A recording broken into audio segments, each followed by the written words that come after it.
할렐루야. 오늘 주님의 날 거룩한 주의 전에 오신 여러분들을 주의 이름으로 환영하고 축복합니다. 자, 옆에 계신 교우들과 인사합시다. 반갑습니다. 성령 충만하세요. 여러분 얼굴 보니까 벌써 다 은혜 다 받으셨네요. 성령 충만합니다. 오늘 우리가 교회 올 때도 내 안에 계시는 성령께서 우리를 이곳까지 인도하셨고, 또 예배 끝나고 집에 갈 때도 성령이 나를 인도하시고, 또 이번 한 주간도 성령께서 우리가 어디로 가든지 항상 동행해 주시는 줄로 믿습니다.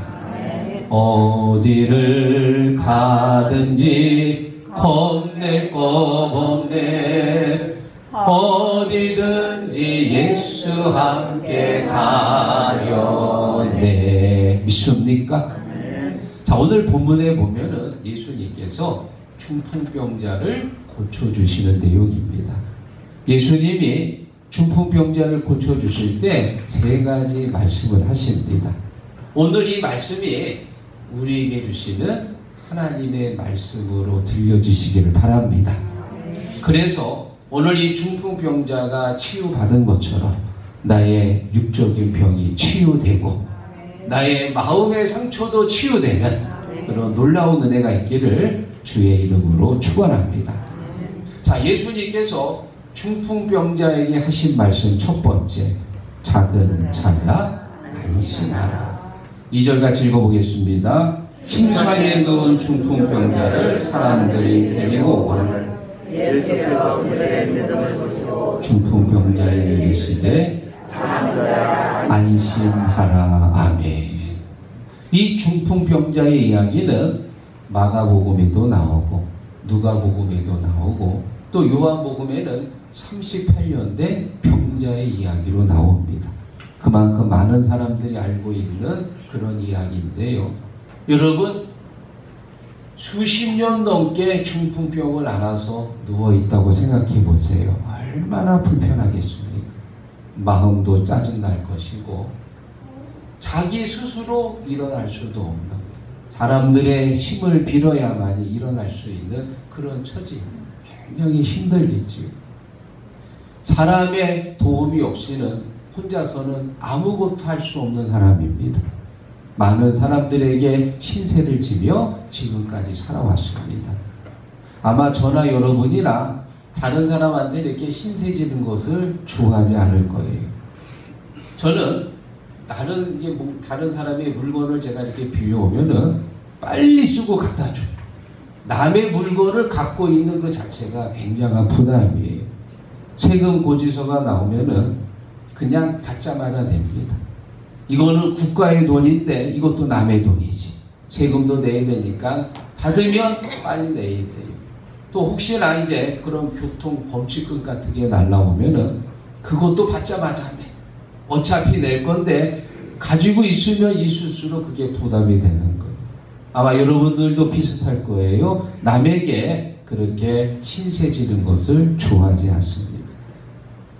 오늘 본문에 등장하는 이 중풍병자는 지금까지 많은 사람들에게 신세를 지며 살아왔습니다. 지금 예수님 앞에 올 때도 혼자서 못 왔습니다. 사람들이 들것에 실어가지고 예수님 앞으로 데리고 옵니다. 마음의 걱정과 불안이 초조합니다. 또 사람들에게 신세를 져서 여기까지 왔는데 예수님을 만나고서도 고치지 못하면 나는 어떻게 살지?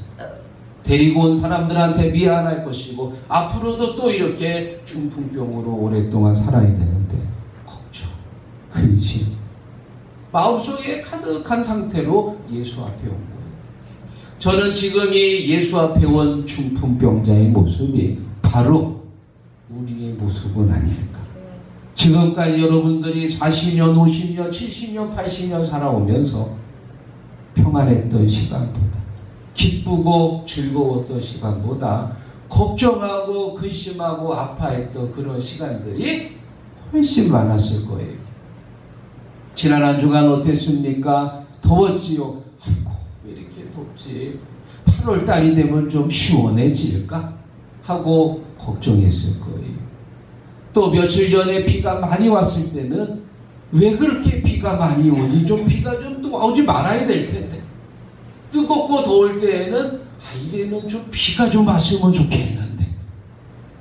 비가 안 오면 안 와서 걱정이고, 오면 또 너무 많이 와서 걱정이고, 우리의 모든 삶이 걱정의 연속입니다. 저는 목회하면서 어떨 때 걱정이 되냐면요, 이렇게 주일날 예배 시간 앞두고 뗄레레레레 전화가 올 때 걱정이 돼. 전화. 예배 시간 앞두고 오는 전화는 10중 8구 교회 못 온다는 전화가 많아요. 목사님 누가 와서 못 와요? 누가 와가지고 저 고쳤다요? 하고는 전화 올 때는 꼭 안 좋은 전화가 많이 와요. 그래 여러분 되도록이면 예배 시간 앞두고 전화를 좀 삼가해 주세요. 간 수치가 올라갑니다. 자꾸 전화하면. 간혹 좋은 전화가 올 때도 있어요. 오늘 우리 장영호 성도님이 이렇게 예배 중에 오셨는데 감사합니다. 장영호 성도가 가끔 나한테 걸어서요, 목사님 오늘 나 교회 가도 돼요? 당연히 와도 되지요. 당연히. 이런 전화는 좀 많이 왔으면 좋겠어. 이전에 삼척 가가교에 있을 때요, 한 오전 10시에 전화가 왔습니다. 아무개 성도가 교회 차를 놓쳤다는 거예요. 그래서 어떻게 해야 됩니까? 하고 막 발을 동동거립니다. 사모님이 그 얘기를 듣고는 사모님이 데리고 오겠다고 승용차를 몰고 갔습니다. 그런데 10분도 안 돼가지고 돌아왔어. 왜 왔어요? 운전하고 가는데 심장이 떨려가지고 도저히 운전을 못하겠다는 거예요. 저 친구도 간 수치가 높았나 봐 그때.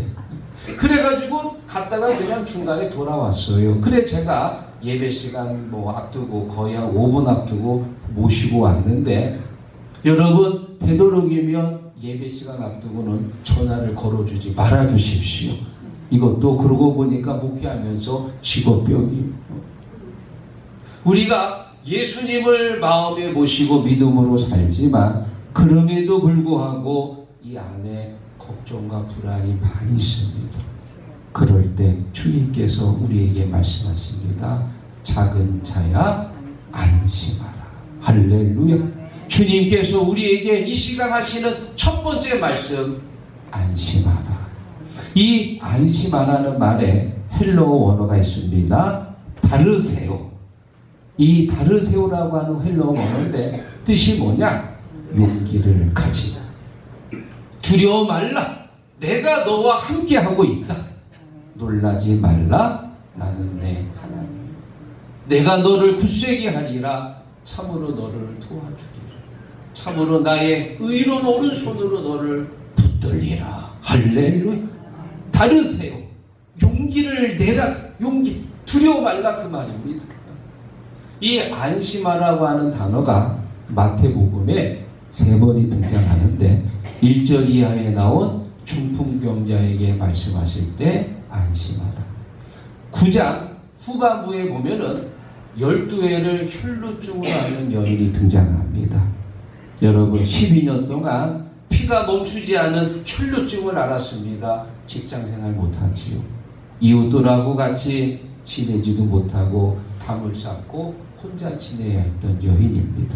이 여인이 병을 고치겠다고 거리에 나와서 사람들이 많이 있는 그 인파 속에 슬그머니 들어가서 예수의 옷자락을 만졌습니다.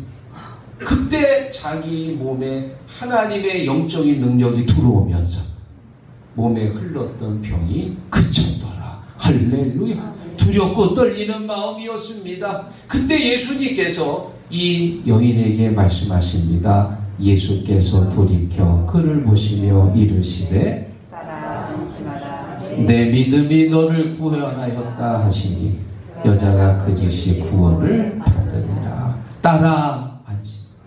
두려워 말라. 용기를 내라. 이제 네 믿음이 너를 구원했단 말. 그리고 또 그 이하에 보면은요, 또 한 번 예수님께서 안심하라는 말씀을 하신 9절이다. 예수님의 제자들이 배를 타고 갈릴리 바다를 가는데 갑자기 바람이 불면서 파도가 치고 막 배가 막 뒤집어지고 배 배 안에 있던 제자들이요, 아이고 이거 우리가 죽으면 어떡하지? 두렵고 떨리고. 그때 예수님께서 바다 위를 걸어서 오시는, 왜 유령이 오지? 더 두렵습니다. 배가 막 뒤집어질 것 같아서 두려운데 유령이 막 다가오니까는 두려운 거예요. 그때 예수님께서 제자들에게 말씀하십니다. 예수께서 즉시 이르시되 안심하라, 나는 두려워하지 말라. 할렐루야. 두려워하지 말라, 안심하라. 다르세요. 안심하라는 거예요. 안심하라. 걱정하지 마라. 용기를 내라. 내가 너와 함께하고 있다. 너는 두려워 말라. 내가 너를 구속하였고 내가 너를 지명하여 불렀나니 너는 내 것이라. 사랑하는 성도 여러분, 오늘 이 시간 주님께서 우리에게 말씀하십니다. 다르세요. 안심하라. 왜? 주님이 우리와 함께 하시기 때문에. 오늘 걱정과 불안 속에 있는 내 마음에 주님이 평안한 마음, 담대한 마음, 용기를 주시는 줄로 믿습니다. 자, 그리고 두 번째, 중풍병자에게 하신 두 번째 말씀, 내 죄 사함을 받아내리라. 자, 2절 처음부터 한번 다시 읽어봅니다. 침상에 누운 중풍병자를 사랑하는 그의 데리고 오거늘 예수께서 그들의 믿음을 보시고 중풍병자에게 이르시되 내 죄 사함을 받았느니라. 무엇을 받았다고요? 죄 사함을 받았다. 사람이 할 수 있는 일이 있고요, 할 수 없는 일이 있습니다. 100층 이상 되는 초고층 빌딩을 지을 수 있습니다. 저 우주에다가 인공위성을 쏘아 올릴 수도 있고요. 지구 반대편에 있는 미국에서 축구 경기를 할 때 실시간으로 이 한국에서 그 경기를 볼 수도 있고요. 또 요즘은 AI, 인공지능 로봇을 만들어서 사람이 할 수 있는 일들을 맡아서 하게 합니다. 이런 일들은 우리가 불과 수십 년 전만 해도요, 상상할 수 없는 일인데 그만큼 인간의 기술과 능력이 월등해가지고 점점 이런 문화들이 발달하고 있습니다. 자, 그런데 이런 대단한 일들을 우리 인간들이 가능하게 만드는데 정작 내 안에 있는 이 죄의 법, 이 악한 본성은 이길 수가 없어요. 이 죄의 법, 이 죄악의 법은 인간의 영역이 아니고 하나님의 영역입니다. 우리 주님만이 내 죄를 씻을 수 있고, 그리고 주님만이 나를 구원하게 하실 수 있습니다. 사도행전 4장 12절에 말씀하시기를 다른 이로서는 구원을 받을 수 없나니 천하 사람 중에 구원받을 만한 이름을 너희에게 주신 일이 없느니라. 오직 예수 그리스도 주님만이 나를 죄 가운데 씻겨주시고 나를 하나님의 자녀로 구원하시는 줄로 믿습니다. 지난 2000년 역사, 기독교 역사 가운데요, 최고의 전도자, 그러면 자타가 공인하는 바울 사도입니다. 이 사도 바울은 4번에 걸친 여행을 통해서요, 저 터키 지역에다가 또 유럽에다가 많은 교회를 세우고 또 바울과 함께 했던 많은 동역자들이 있었습니다. 이렇게 대단했던 바울인데도 어느 날 이 바울이 한 가지 사실을 깨닫게 됩니다. 로마서 7장 21절에 보니까 그러므로 내가 한 법을 깨달았더니 곧 선을 행하기 원하는 나에게 악이 함께 있는 것이로다. 복음을 전하고 항상 기도하고 그리고 병든 자를 고쳐주고 그런 대단한 능력을 가진 바울인데, 그런 바울 안에도 악한 법이 있다는 사실을 깨달은 거예요. 그래서 그 악한 법 때문에, 죄의 법 때문에 불평하게 되고, 나도 모르는 사이에 교만하게 되고, 나도 모르는 사이에 악을 행하게 되고, 깜짝 놀랐습니다. 나 같은 사람에게도 그런 악이 존재하다니. 나는 그렇게 형편없는 사람이었다 하고 바울이요 깜짝 놀랐어. 갈등하고 고민합니다. 그러다가 바울이 또 다른 법을 한 가지 깨닫습니다. 그게 뭐냐? 바로 십자가에 달려 죽으신 예수 그리스도께서 나를 죄 가운데 건져 주셨고 하나님의 자녀로 삼아 주셨느니라. 믿습니까? 누구든지 예수 그리스도를 주로 고백하면 그가 죄 가운데 있지만 그를 건져 주시고 하나님의 자녀가 되는 권세를 주신 줄로 믿습니다. 우리가 지금까지 살아오면서요, 아마 여러분 안에 많은 상처들이 있을 거예요. 배우지 못한 상처, 누군가에게 소름당한 상처, 그리고 내가 하고 싶지 않았지만 어쩔 수 없이 해야 됐던 그런 악한 죄의 모습들, 이런 것들이 내 안에 다 쌓여 있습니다. 그러나 우리 주님께서 내 안에 있는 모든 죄를 다 씻겨주시고 하나님의 거룩한 자녀로 삼으신 줄로 믿습니다. 지난 한 주간에도 우리가 알게 모르게 지은 죄들이 있습니다. 불평하고 짜증내고 누구를 비난했던 그런 마음의 악한 마음들. 오늘 제가 여러분 예레미야 31장 34절의 말씀을 선포했지요. 내가 너희의 죄악을 사하고 다시는 그 죄를 기억지 아니하리라. 믿습니까? 주님 앞에 오면 주님께서 흘리신 보혈의 피로 우리를 깨끗하게 씻겨주시고 주님의 거룩한 새 옷으로 입혀주시는 줄로 믿습니다. 여러분, 종교개혁자 마틴 루터가 있는데요. 이 마틴 루터가 보름수 재판에서요 최후 변론을 하고 그리고는 종교개혁을 단행합니다. 한 개인이 거대한 카톨릭 조직과 맞서가지고 싸운다고 하는 건 계란으로 바위질이죠. 하다 안 돼가지고 너무 지쳐서 낙심이 됩니다. 어느 날 꿈을 꾸는데요. 꿈속에서 사탄이 나타난 거예요. 그리고는 뭘 열심히 적어가지고 루터에게 보여줍니다. 루터가 뭔가 하고 봤더니 루터가 지금까지 살아보면서 범했던 죄들이 낱낱이 다 적혀져 있는 거예요. 친구를 미워했던 일, 어떤 여자를 마음속으로 간음했던 일, 부모님의 말씀을 어기치고 자기 멋대로 했던 일, 그런 죄들이 낱낱이 적혀져 있어요. 그걸 보고 있으니까 루터가 그만 고개를 떨궈버렸어요. 사탄이 말합니다. 네가 이러고도 종교개혁을 할 수 있겠냐? 너는 죄인이야. 네 주제에 네가 무슨 종교개혁을 단행해? 포기해. 너는 아무것도 할 수 없어. 사탄의 말에 루터가 쩔쩔맵니다. 그러다가 문득 요한일서 1장 7절의 말씀이 생각이 났어요. 그 아들 예수의 피가 우리를 모든 죄에서 깨끗하게 하실 것이요.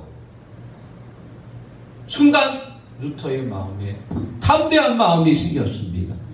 마귀를 향해 외칩니다. 맞아. 네가 한 말은 다 맞아. 나는 그런 죄를 저질렀어. 나는 종교개혁을 단행할 자격도 없어. 그러나 십자가에서 흘리신 예수의 피로 말미암아 나는 깨끗함을 받았어. 나는 속죄함을 받았어. 나는 하나님의 자녀가 되었어. 이 악하고 더러운 마귀야, 예수의 이름으로 명하니 물러가라. 할렐루야. 사랑하는 성도 여러분, 오늘도 마귀가 우리의 귀에다가 속삭입니다.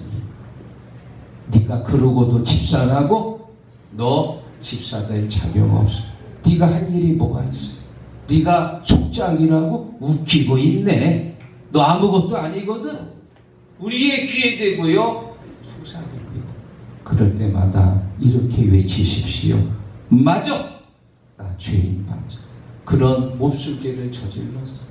그럼에도 불구하고 하나님이 나를 사랑하셔서 내 죄를 씻겨주시고 하나님의 자녀로 삼으셔서 이 악하고 더러운 마귀야, 예수의 이름으로 명하노니 물러가라. 할렐루야. 사랑하는 성도 여러분, 우리의 죄를 씻겨주실 분 오직 예수 그리스도밖에 없습니다. 오늘 여기 오신 분들은요 죄 가운데서 씻음받고 하나님의 자녀가 된 줄로 믿습니다. 자, 중풍병자에게 하신 마지막 세 번째 말씀, 일어나 내 침상을 가지고 가라. 자, 6절 읽어봅니다. 그러나 인자가 세상에서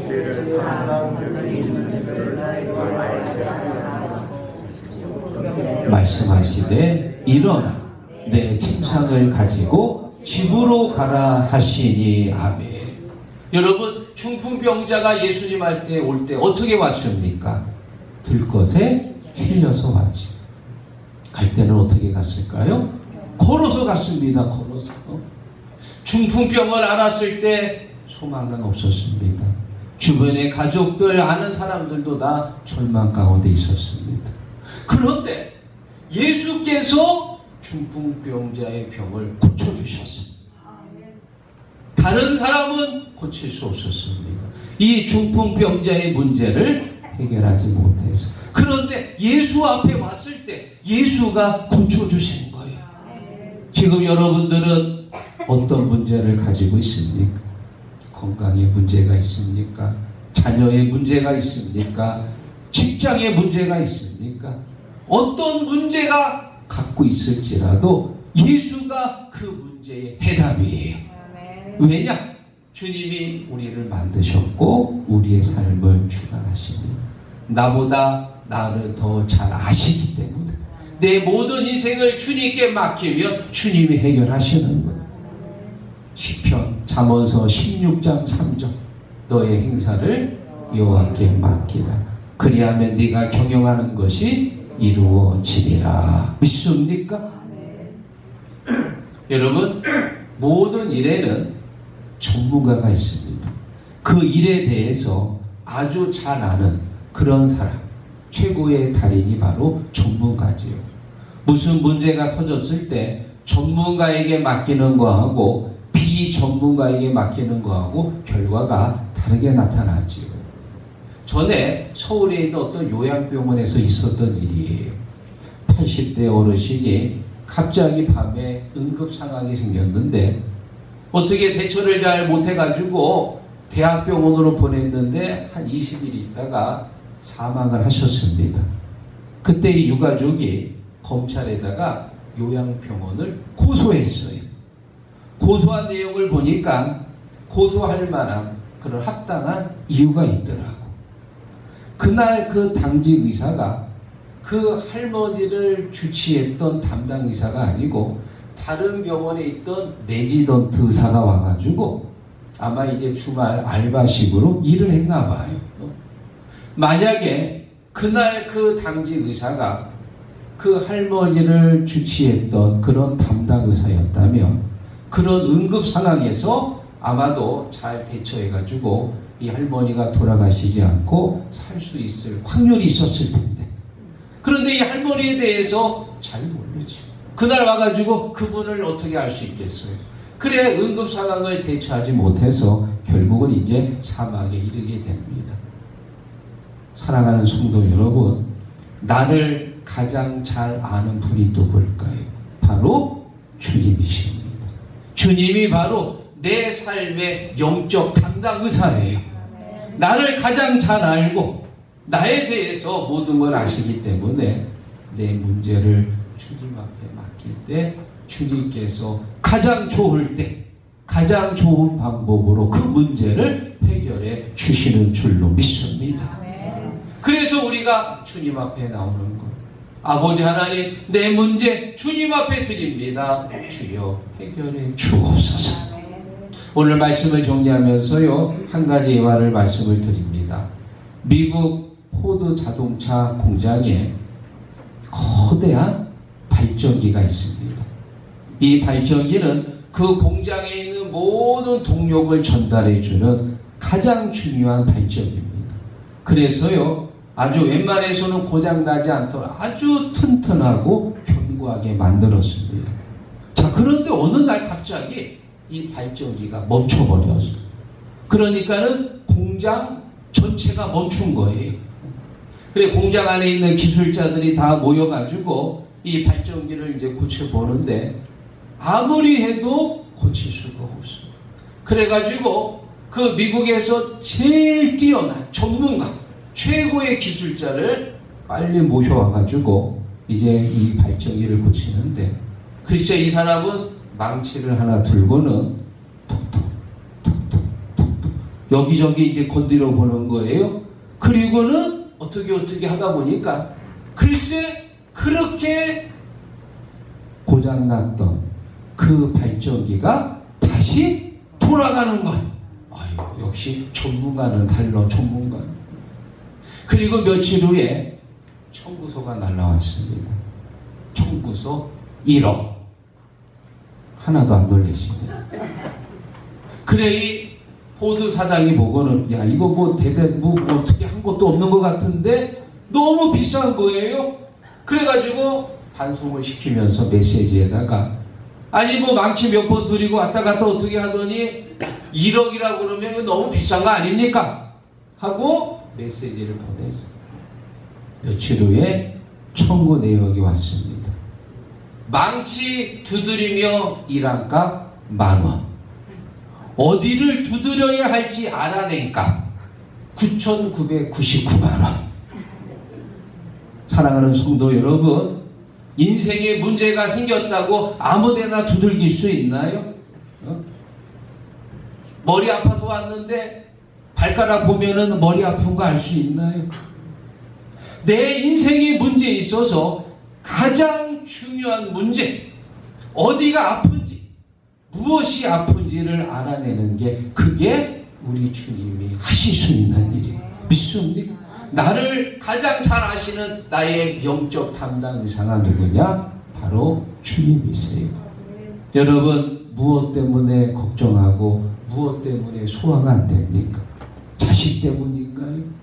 건강 때문인가요? 사람 때문인가요? 오늘 이 아침 하나님 앞에 내 모든 문제를 맡기고 주님 앞에 엎드릴 때 주님께서 말씀하십니다. 안심하라. 다르세요. 안심하라. 내 죄의 사함을 받았느니라. 그리고 일어나 집으로 돌아가라. 문제가 해결된 것처럼 우리의 문제가 오늘 이 시간 해결되시기를 주의 이름으로 축원합니다.